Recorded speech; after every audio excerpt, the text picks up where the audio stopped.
Our next story is from Shanghai, China's biggest Wuhan virus hotspot. And why just China? Perhaps the world's biggest hotspot. 21,000 cases were reported today in just one day, and it's a record high. But numbers don't even begin to describe the picture. Shanghai is struggling, so much so that China is moving patients out of the city. Tens of thousands of people have been transported, and these are people who tested positive. Why are they being moved out? Because Shanghai has no room for them. The quarantine centers are overflowing, so China is building more isolation camps outside Shanghai. According to one report, 30,000 Shanghai residents were sent to Zhejiang alone. That's what you get with zero COVID, zero success, total chaos. A fierce pushback has begun. Locals are venting on healthcare workers. Earlier today, we got a video. Take a look at this.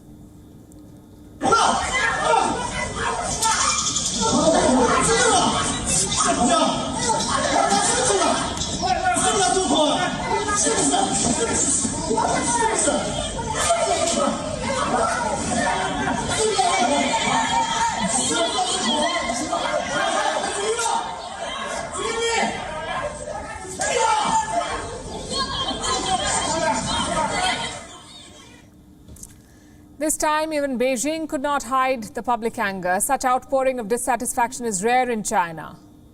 What has made it worse is the heavy-handed approach of the Communist Party. I'm going to show you a video, but before I do that, I must tell you that this footage is graphic.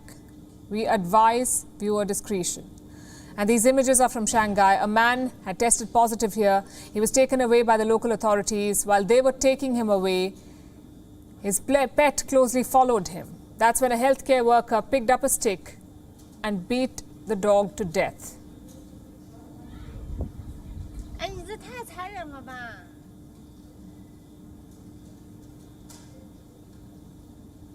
Barbaric and inhumane. That's the only way to describe what's happening in Shanghai. Healthcare workers have the license to do whatever they please. They can resort to extreme measures if needed. And this approval has come straight from the top. Earlier, a Chinese Vice Premier had visited Shanghai. He said officials must focus on eliminating cases, quote-unquote, without hesitation. And here is what it led to. Parents were separated from children if they tested positive. Pictures from the Shanghai Public Health Center are going viral. They're on your screens now. Reports say these are children whose parents tested positive. They were separated from their families and taken to a health center.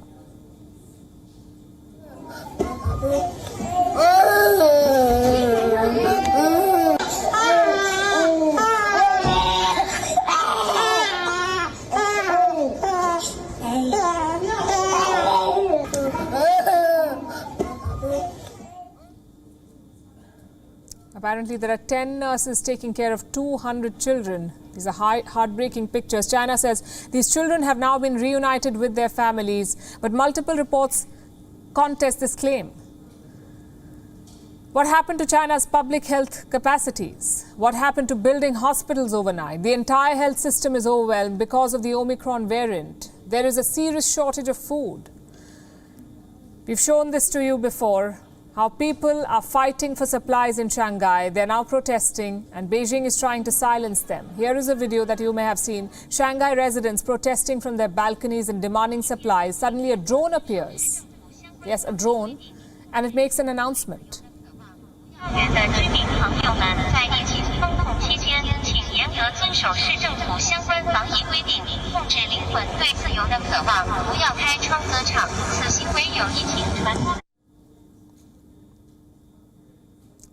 Please comply with COVID restrictions. Control your soul's desire for freedom. Do not open the window or sing. This is what the drone is saying. And this is what it has come down to. These people don't have food to eat, but the government is sending drones to silence them. More than 2 years after China unleashed the virus on the world, the Chinese state still cannot get its priorities straight. WION is now available in your country. Download the app now and get all the news on the move.